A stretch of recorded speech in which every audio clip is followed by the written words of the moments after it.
giving young researchers appropriate guidance and principles to inform their learning and their approach. Is everything okay? Can you all hear me? So first of all, I want to introduce, so Sophie mentioned her experience 10, 11 years ago when this center was first created. So we have the opportunity to do something, we hope, to follow these steps. We have a new interdisciplinary research group, which is called Synopsis, and is interested in studying science itself. So to study the processes and the institutions that inform science, whether it is successful in its mission, whether improvements need to be made, how and when to utilize insights from science to inform actual policy. So our center is based on the economics department, but one of its major missions, and I want to encourage you all here today, is to bring together different University of Cyprus researchers interested in the study of science and innovation. And I believe firmly that each discipline has its own tools to contribute to this endeavor, that we should all care about how to make science robust, reproducible. Of course, that was always, in some sense, the challenge, right? So now it just becomes a little bit more concrete in a new discipline called meta-research, which I will spend some time to talk about. So again, I would like to encourage you all to interact. Maybe later on, if you find the opportunity, find us, the Synopsis Research Center, and keep in touch, basically. So what will today's talk be about? It's going to be about a brief introduction into the interdisciplinary endeavor called meta-research, and why it is relevant and important for psychological sciences. So why is this important? Because it is about the connection between science and policy, as we stated. And secondly, it is about how interdisciplinary approaches, how insights and inputs from different disciplines can contribute to this connection, as I will explain. And then, secondly, I will speak about a more recent and very active area of research, which is about the problem per se of scaling up interventions. One can focus by thinking about behavioral health interventions, social science interventions, not necessarily policies that pertain to the macro level. We economists have usually been associated with macroeconomics, but I am a microeconomist, so the focus will be more on interventions, for example, that come from experiments with human participants, social, behavioral, and so on and so forth. So basically the fundamental research question is, can we systematically say something about the degree to which, when a new discovery is made using experimental, observational, social science methods, can we say something about how promising, in a rigorous and, if possible, quantitative way, how promising it is to be transformed into a policy? So this is the question that is being asked in this research agenda. And as today we have the pleasure and the honor to have so many young people and people who are now informing their norms of behavior, their habits about doing research, we will speak briefly about a few best practices stemming from meta-research and the science of doing science as a colleague in the area has called this agenda of scaling up. So let me just introduce the main point a little bit, hoping not to be too early for some of you to face some truths about science. So first of all, we're all interested and attracted to science because we have the philosophical interest of learning about the world around us. And secondly, we all care about science, okay? The representative of the government of the country cares about science as is here today because it can affect policy. It can change the world around us, okay? So, especially the second point, the challenge is in translating scientific insights into real policy interventions. And here, I want to point into the active research that is happening in the area, and this is just one example. Recently published book by one of the pioneers in this area, the economist journalist from the University of Chicago, who discusses about the challenges in scaling up interventions. Okay, so I don't know if it's possible for me to open an external page because it is. This can be interesting for, okay, I guess.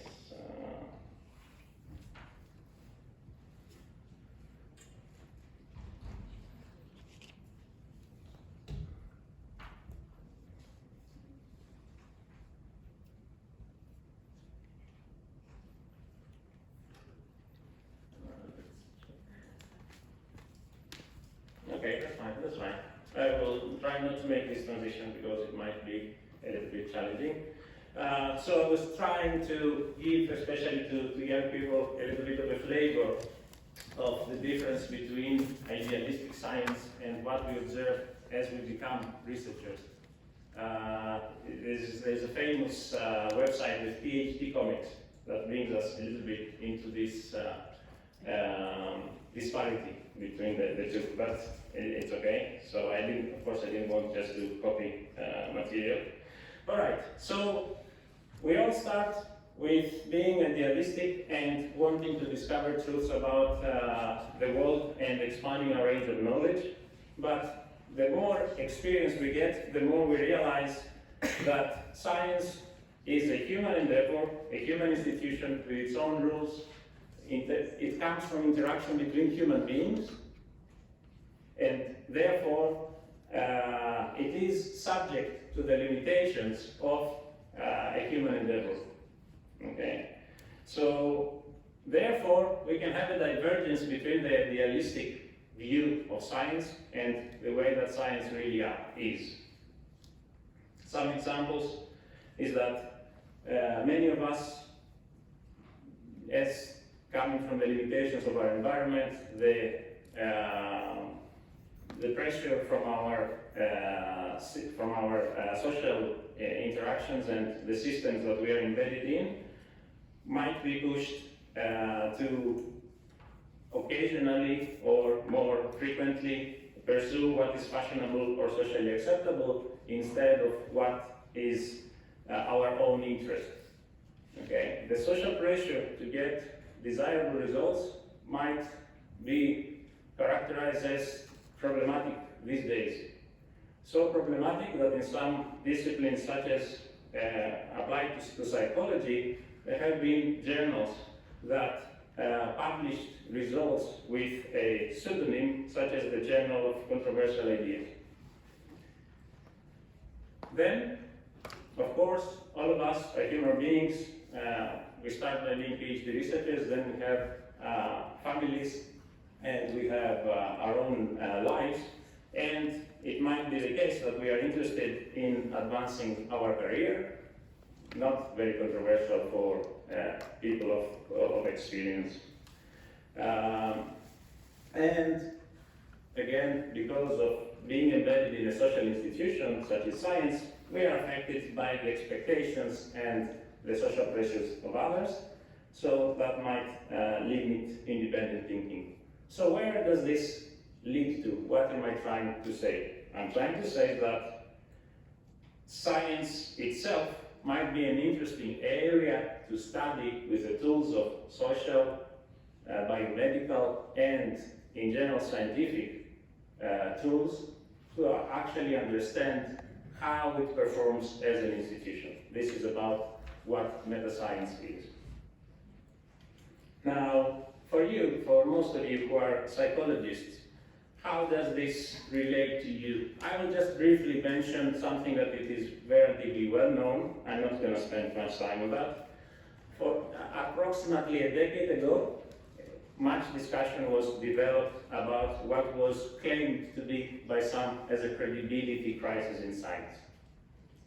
Okay? And it started to some degree, the discussion in psychology started by a special issue in the Journal Perspectives of Psychological Science, and then it produces several initiatives to try to strengthen psychological science, try to examine whether there is a problem and the degree to which it exists, with some initiatives on replicability. I would have to emphasize that psychology is a pioneer, is a very important driver, among the most important in the discipline of meta-research, showing that psychologists take science very seriously, trying to learn about how it performs and improve practices. Of course, psychology was not the only discipline that was discussed in this regarding this problem of potential credibility crisis, but also economics, biomedicine, and several other disciplines. I would say many disciplines outside the traditional hard sciences. Okay, so this is just maybe a fun example, but maybe the most characteristic of all. It has to do a little bit with neuroscience too. So in this famous or maybe notorious study, some researchers analyzed the brain images of a dead salmon. They did statistical analysis according to, at the time, of course, that's many years ago, according to the acceptable practices of the time, because of the great degrees of freedom that were allowed at the time.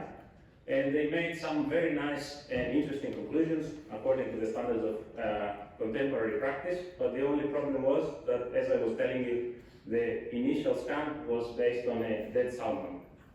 So that kind of illustrated that there might be an issue and so on and so forth. And of course, I have to emphasize repeatedly, of course, psychology or neuroscience are not the only areas that have challenges. This applies to science as a whole, okay, but this is an audience of many psychologists. Okay, so where does all this lead to? It leads to the study to rigorously and systematically, the need to study rigorously and systematically science itself. Okay, this is not completely new. Of course, philosophers have been thinking about the way science evolves and how it functions as an institution for some time. For instance, the famous work by Thomas Kuhn on the structure of scientific revolutions, about how scientific theories evolve and one replaces the other. What is new about this new discipline, about this emerging discipline of meta-research, is that it tries to study the problem of how science performs quantitatively. So it purports to use the scientific method itself in a quantitative manner to provide insights about the performance of science itself. Okay, so maybe the most important proponent of this new discipline, Zacharias Maniadis, characterized meta-research as the study of research itself, its method, reporting, reproducibility, evaluation, and incentives. And why were we attracted by this approach?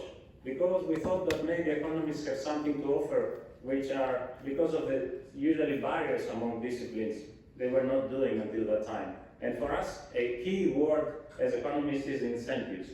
So it attracted the attention of several people in different disciplines that maybe we need to think about incentives of researchers and maybe reforming them. And this is an area where economists have particular expertise to offer, and that was something that attracted us. It is one of the focuses of Synopsis.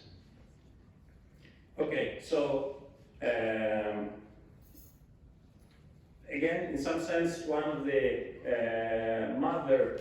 mothers of all meta-research centers is the Metrics Meta-Research Center at Stanford. And the interesting thing is that it is very interdisciplinary, drawing methods from physics, biomedicine, psychology, ecology, and other approaches. Okay, so I want to speak a little bit more about meta-research, maybe one or two more slides, and then I will go to the more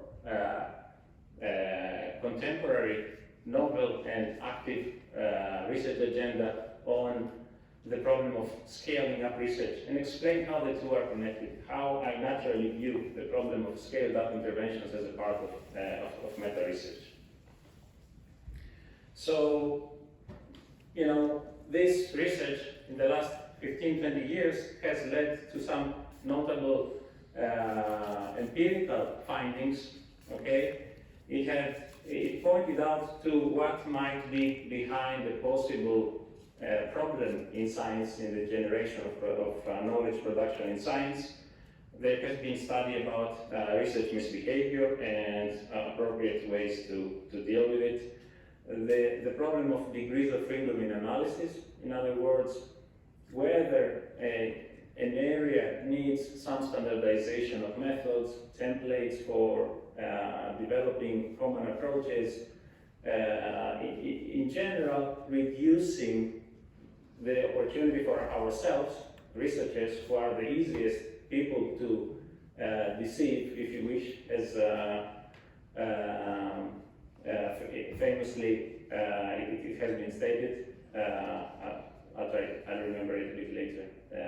The famous physicist, I think it was Richard Feynman who mentioned this. So in some sense, how to protect us from ourselves when we are doing our analysis, our excessive degrees of freedom.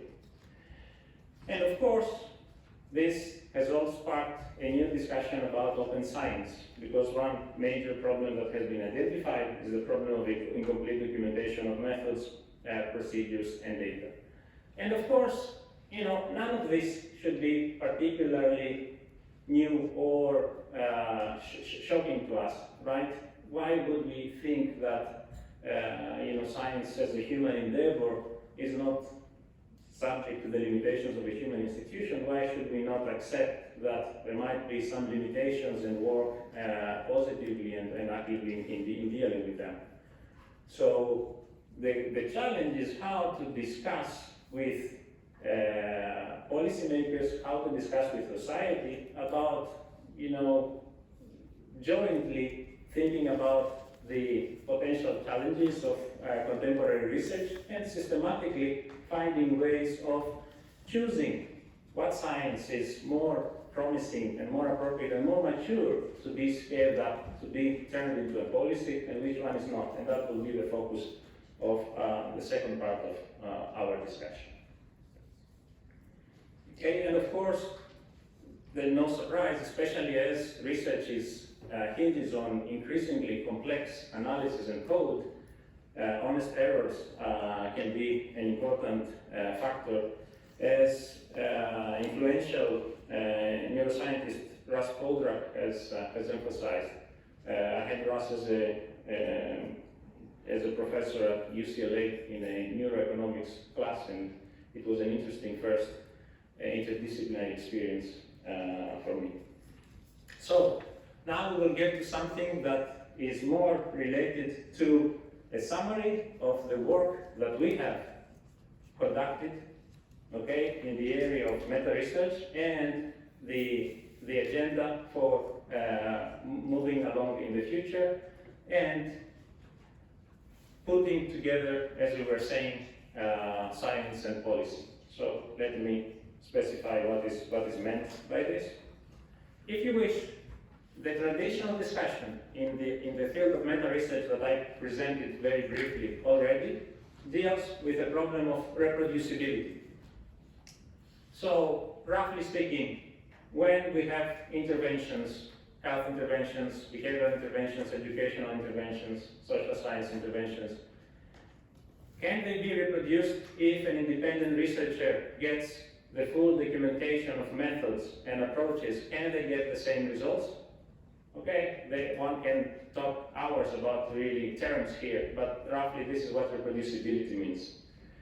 But here, we have another problem that has not been appreciated enough, and that is, even if it is reproducible, it doesn't mean that when it goes to be scaled up as a policy, it will provide similar results.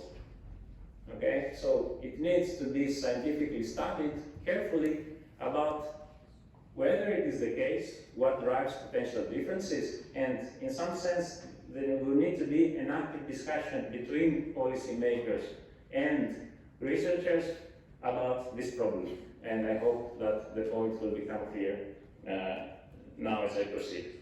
So this issue is referred to as the scaling up problem of interventions. So this is an important summary of why there might be a problem and a challenge. So it's not just seamless to take some literature from the scientific discussion and apply it expecting similar effect sizes in actual policy. Many things may change when we take interventions and scale them up into a policy. First of all, I mean, it depends on the country where you apply it, but definitely a more general population is targeted in the general policy as opposed to attracted in individual interventions.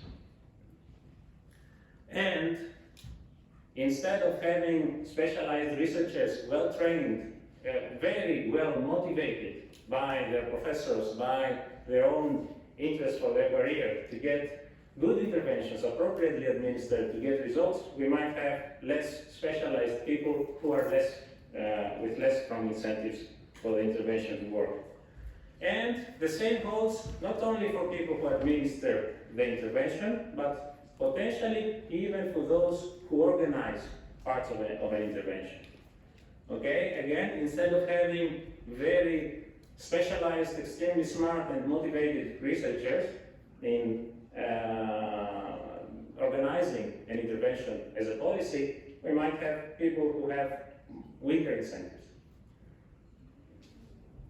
And then, of course, the issue of the population returns again, not just in terms of the more general population, but in terms of the challenge in determining how people really choose to participate in studies, whether there are selection effects, whether there are particular eligibility conditions to participate in a study or to receive a policy, and all those potential differences. This is not an exclusive list, but it can often have important implications.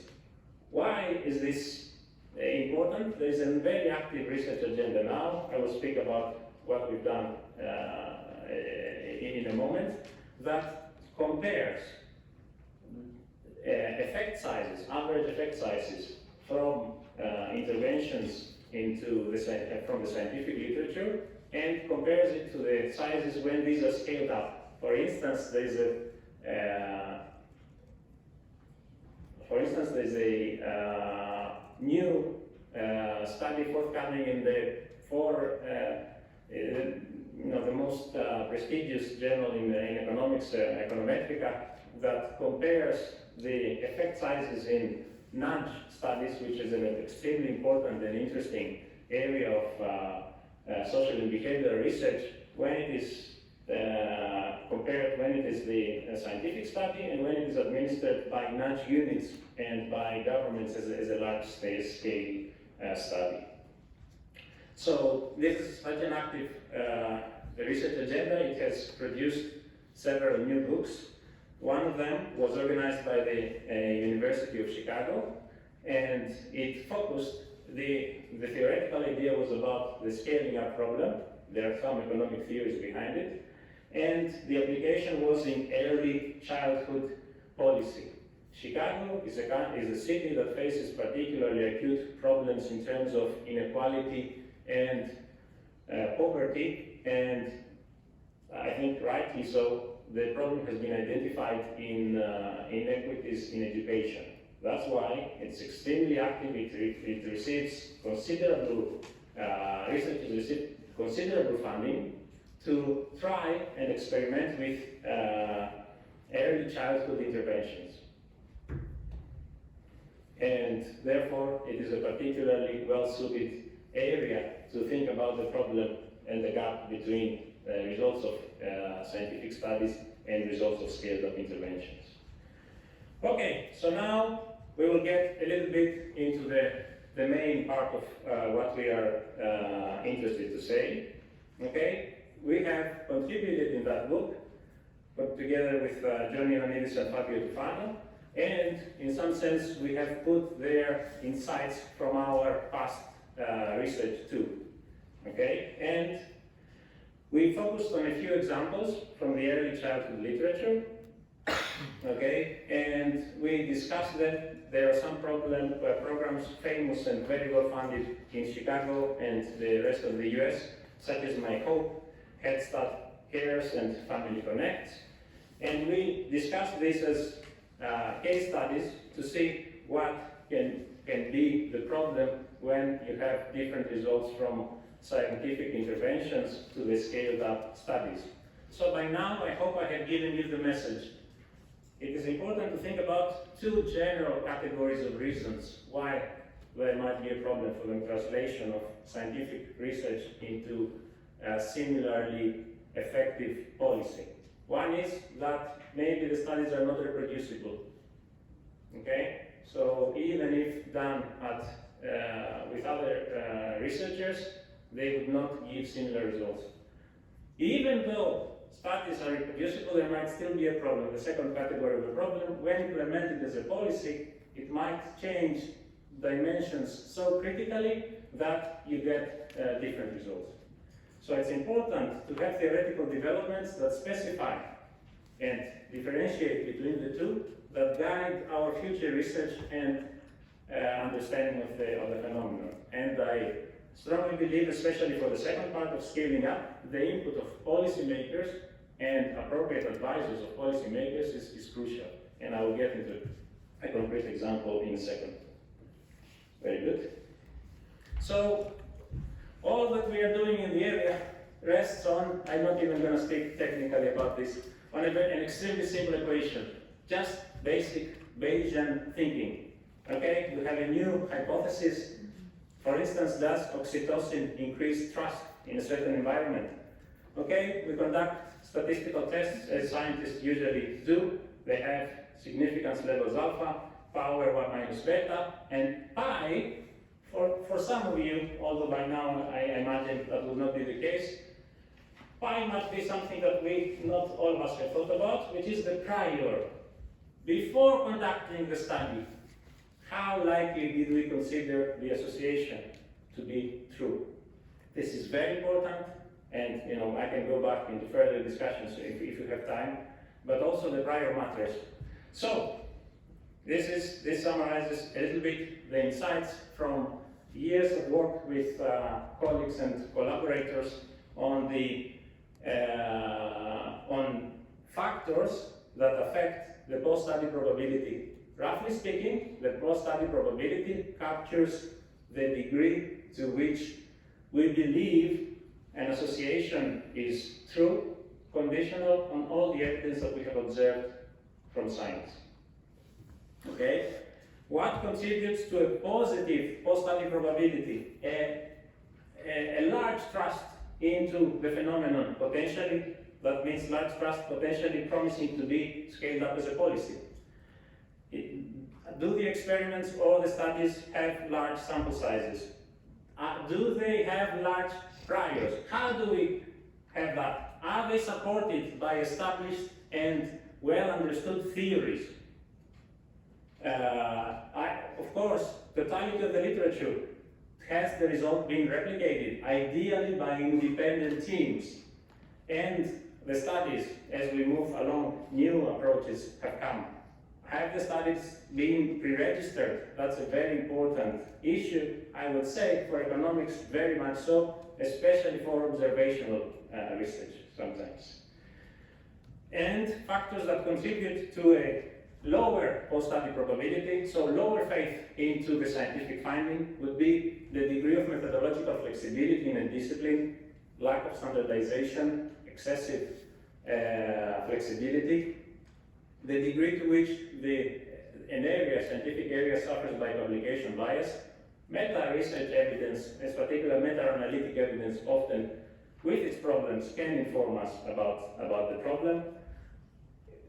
Whether the replications take place in a social norm of sympathetic replication, which means that you're expected to get similar results to the initial study. Several disciplines might have different social norms with respect to what is rewarded more, finding similar results or opposite results. And of course, conflicts of interest. So I think that I should be wrapping up a little bit. All right, very good, very good. So this is our work so far, okay? It has to do with traditional meta-research. It has to do with, roughly speaking, with reproducibility. Our new research area that we try to expand, and maybe I get in touch with you, researchers, young researchers, established researchers, to maybe apply tools from established disciplines to attract the problem of scaling up. What do I mean in the remaining time? This is a research agenda that we have right now. This is PRECIS. This is a tool that tries to quantify the fundamental problem of scaling up. How close is a study as administered in the literature to the final form of the application of the implementation of the same mechanism as studied in the literature, but as a policy? How different is the experimental environment from the final policy environment? The researchers that we are working with to apply this tool in the social and behavioral scientists from biomedicine have established several categories and are using psychological tools to measure subjective perception of researchers regarding the difference between the experimental environment and the policy environment. And that's where the input of policymakers, in my opinion, is critical, or appropriately, well-rounded advisors to policy researchers. They can help substantially in telling us how they believe the final environment of policy making will look like, so that there is enough input and a reasonable quantification of the difference between the experimental environment and the policy environment. Researchers alone, okay, unless they also have a hat of a policymaker and experience there, will be more difficult to use such tools. So in other words, instead of pure subjectivity in choosing what policy to choose, what policy looks promising to scale up, what findings from the scientific literature look promising to scale up as a policy, this approach potentially will bring some rigor, some quantifiable measures into thinking about how scalable a policy, how scalable a scientific finding is. Okay? This approach that we are developing now will follow the spirit that is very much so in the biomedical literature of community developments of benchmarks.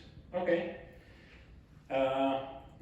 I just mentioned this already, that there is existing evidence and active research in the scaling up problem, differences between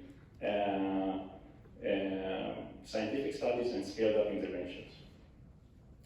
Okay, so let me just leave this slide since I don't have enough time, and then we can come back to that. I understand if there's time for the discussion, right? Thank you so much.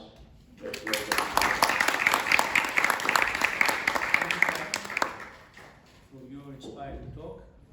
I think we have time for some questions. I'm sure the audience has many questions for you. Andrea. Good morning, wonderful talk. Thank you very much. I'd actually like to challenge a little bit the conclusions in two ways.